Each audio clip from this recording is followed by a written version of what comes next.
ਹਾਂ ਖੈਰ ਹੋਵੇ। ਸਹੀ ਗੱਲ ਹਾਂ ਪ੍ਰਵਾਸ ਉਹ ਜਿਹੜਾ ਉੱਥੇ ਉਦਣ ਕਮੇਟੀ ਨਾਲ ਨਹੀਂ ਲਾਇਆ ਸੀ ਇਹਨਾਂ ਨੇ, ਉਹ ਸ਼ੇਰੋਂ ਵਾਲਾ ਬਹਿੜਾ ਜੋੜਿਆ ਸੀ ਪਿਸਤੌਲ ਵਾਲਿਆਂ ਦਾ ਜਿਹੜਾ ਹੁਣ ਅਸੀਂ ਸੁਸ਼ੀਲੇ ਨਾਲ ਭਾਈ। ਅੱਛਾ ਉਹਨਾਂ ਦੇ ਗੁਆਂਢ ਹੋ ਗਈ ਫੌਜ ਵੀ ਉਹਨਾਂ ਨੂੰ ਮੰਗ ਵੀ ਕਰਦੀ ਸੀ। ਆਹੋ ਨਹੀਂ ਫਿਰ ਬੰਦਾ ਅੱਛਾ ਹਾਂ ਅੱਛਾ ਲੱਗਦਾ। ਦੌੜਾਂ ਹੁੰਦੀਆਂ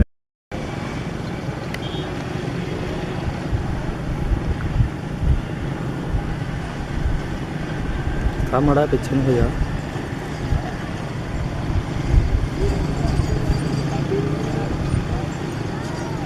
ਦੇਖ ਲਓ ਕੱਢ ਕੇ ਦੇਖ ਲਓ ਥਾਪੀ ਦੇਣੀ ਲੈ ਕੇ ਉਹਨੂੰ ਬੱਚੇ ਨੂੰ